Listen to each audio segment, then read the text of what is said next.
مجيد মহান আল্লাহ পাক রব্বুল আলামিন আমাদেরকে পবিত্র জুমার দিন আল্লাহ তাআলার ঘরে আসার বসার তৌফিক দান করেছেন। এই জন্য আমরা সকল অন্তরস্থল থেকে শুকরিয়া আদায় করি আলহামদুলিল্লাহ। আল্লাহ পাক রব্বুল আলামিন যাকে মহব্বত করেন, যাকে ভালোবাসেন, তাকে তার ইবাদত করার তৌফিক দান করেন। আল্লাহ পাক রব্বুল আলামিন মুমিনদেরকে হেদায়েতের কথা বলেছেন, মুমিনদেরকে নসিহতের কথা বলেছেন। আল্লাহ পাক রব্বুল আলামিন বলেন, ওয়াযাক্কির ফাইন্নায যিকরা তানফাউল মুমিনিন। হে রাসূল, আপনি মুমিনদেরকে নসিহত করতে থাকুন।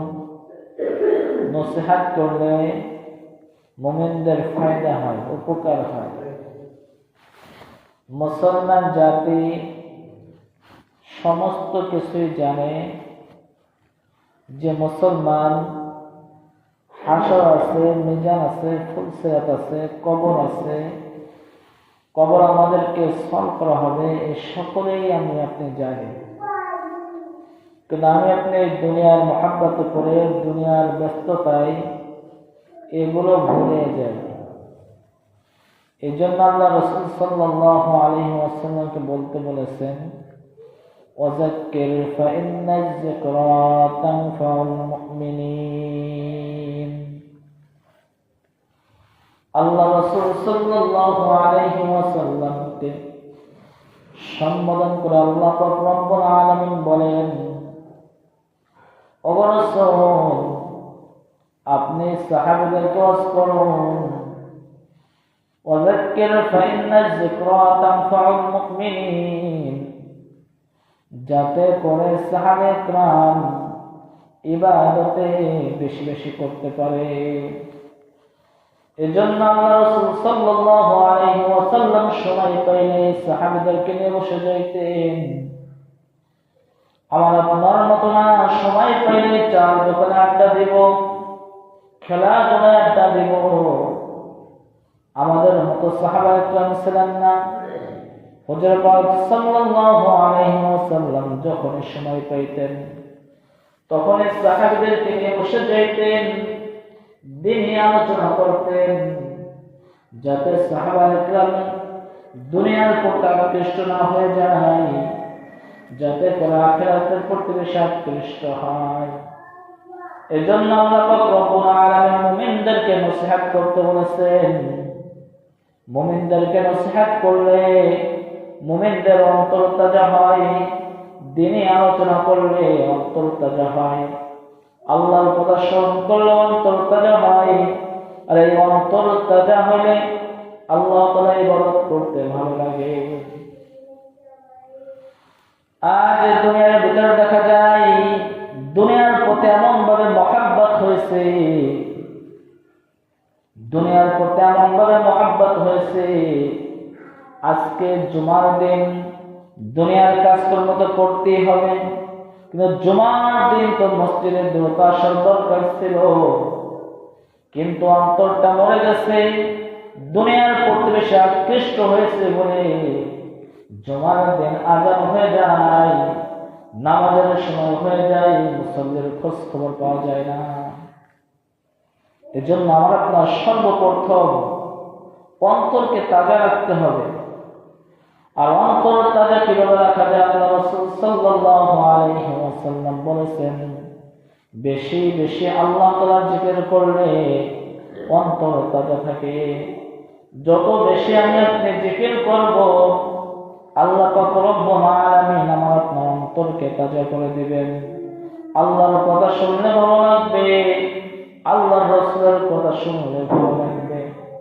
আল্লাহ পাক রব্বুল আলামিন কোরআন পাকে বলেন, ইন্নামাল মুমিনুনা আল্লাযীনা ইযা যুকিরাল্লাহু ওয়াজিলাত কুলুবুহুম ওয়া ইযা তুলিয়াত আলাইহিম আয়াতুহু যাদাতুহুম ঈমানা ওয়া আলা রাব্বিহিম ইয়াতাওয়াক্কালুন। মুমিনদের সামনে যখন আল্লাহ তাআলার নাম হয়, মুমিনদের অন্তর ভূমিকম্প সৃষ্টি হয়ে যায়, যে কান নামলা হইল আল্লাহ তাআলার কথা যখন শোনে তখন তাদের ঈমান বৃদ্ধি পেয়ে যায়। আর ঈমান যদি বৃদ্ধি পেয়ে যায়, আল্লাহর কথা শুনলে ভালো লাগবে, রাসূলের কথা শুনলে ভালো লাগবে, ওয়াজ মাহফিলের কথা শুনলে ভালো লাগবে। এই জন্য তো উলামায়ে কেরাম চান যে মুমিন বান্দারা যারা ভুলে যায় আল্লাহ তাআলাকে, এই জন্য তো প্রত্যেক জায়গায় জায়গায় মাহফিলের ব্যবস্থা করে রেখেছে, যাতে করে মুমিনদের কিছু নসিহত করা হয়। আর এই নসিহতে মুমিনদের ফায়দা হয়। এই জন্য আল্লাহ রাসূল সাল্লাল্লাহু আলাইহি ওয়াসাল্লাম বলেন, ওয়াযাক্কির ফাইন্নায যিকরা তানফাউল মুমিনিন। মুমিনদেরকে নসিহত করতে থাকুন, যাতে করে মুমিনদের উপকার হয়। আজ আমি আপনি মুসলমান বলে দাবি করতেছি, কিন্তু আজ দুনিয়ার প্রতি এমন ভাবে আপনার মহব্বত হয়ে গেছে, আল্লাহ তাআলাকে রাজি খুশি করতে চাইতেছে না। আমি আপনি দেখতেছি দুনিয়া একেবারেই অনর্থক,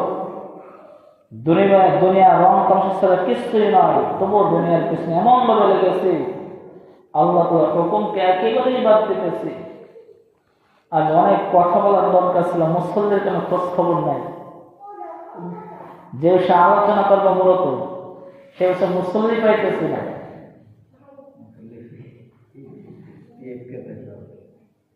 সামনে মুসল্লি থেকে কথা বললে যে হ্যাঁ এটা কাজ হবে, মুখস্থ বয়ান করতে হয়, কি করতে হয়? মুখস্থ বয়ান করতে হয়।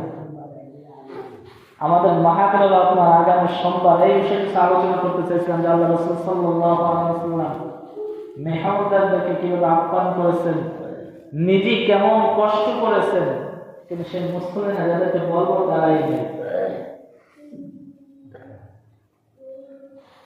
টাইম হয়ে গেছে, 3 মিনিট আছে, কিন্তু মুসলিমের খোঁজ খবর নাই।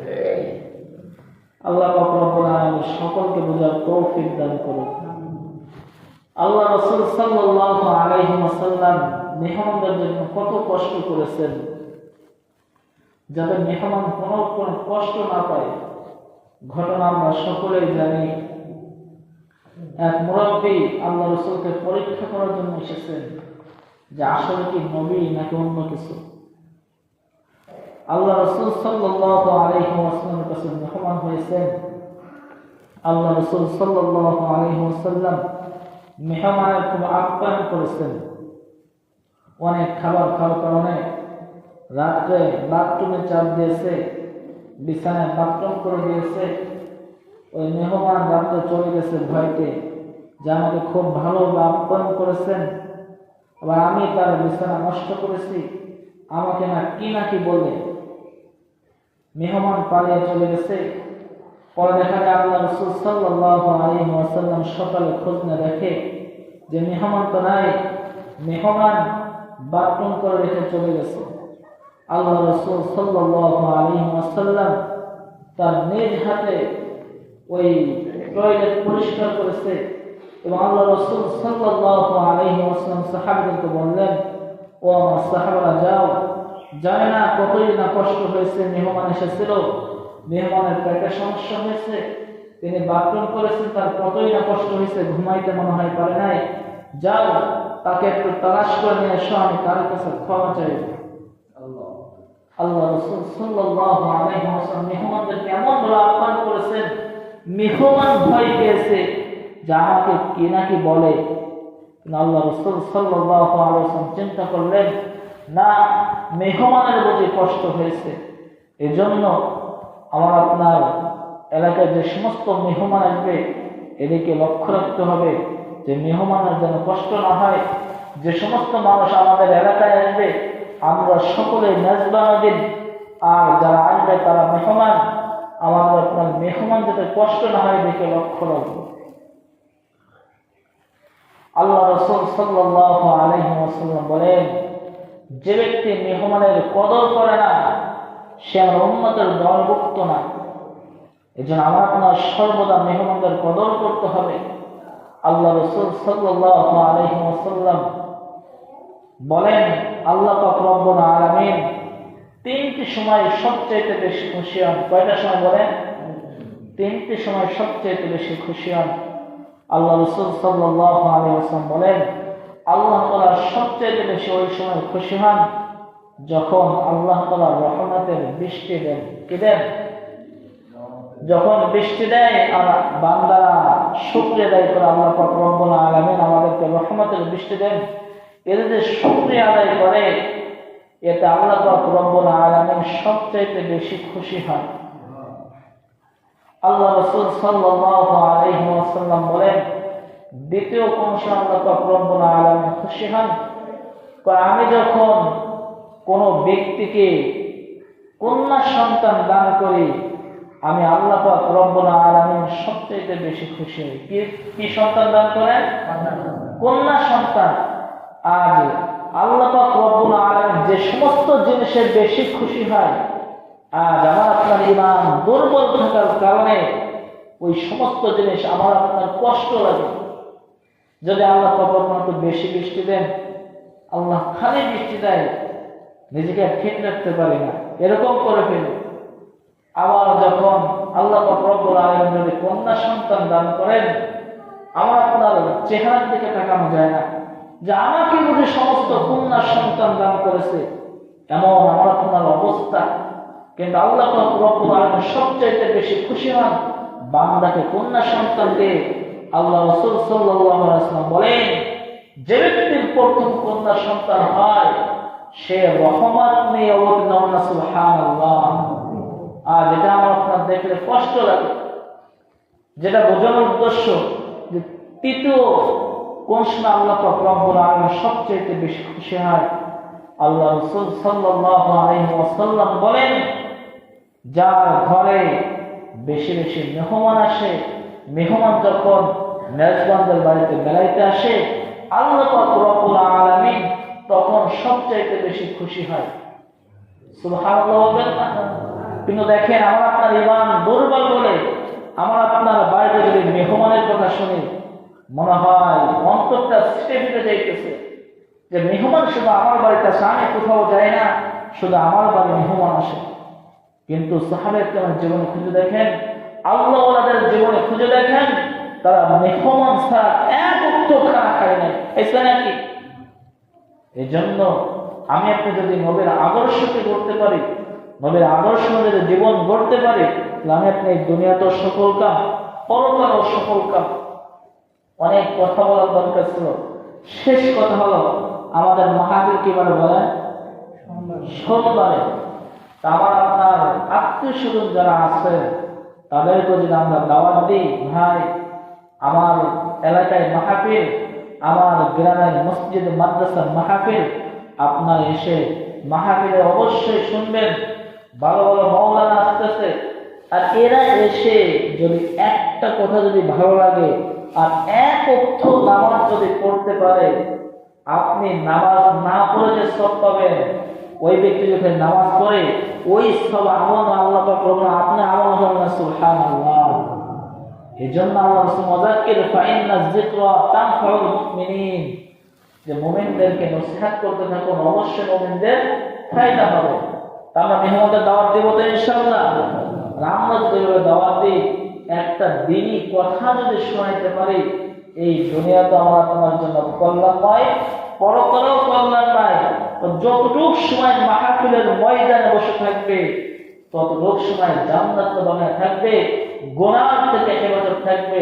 আমরা দাওয়াত দেব তো ইনশাআল্লাহ, আর মেহমানদের কদর করব তো ইনশাআল্লাহ।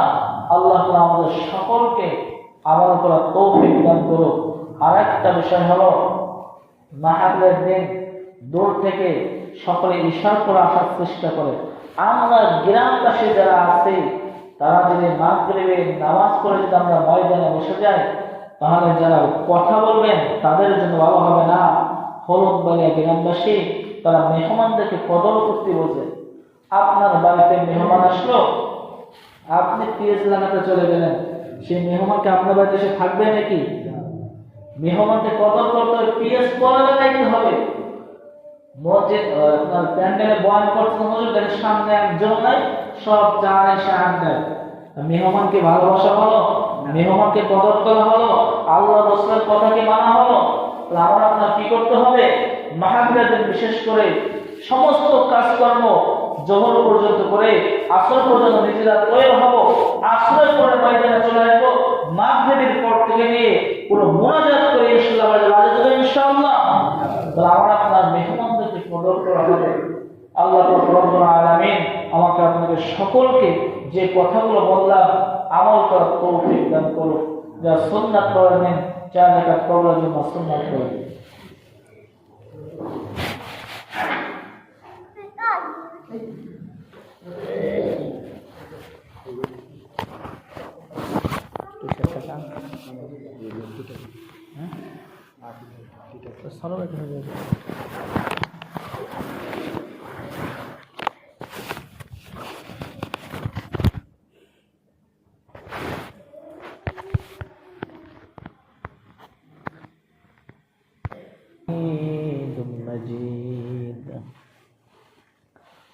মহান আল্লাহ রব্বুল আলামিন আমাদেরকে পবিত্র জুমার দিন আল্লাহ তাআলার ঘরে আসার বসার তৌফিক দান করেছেন।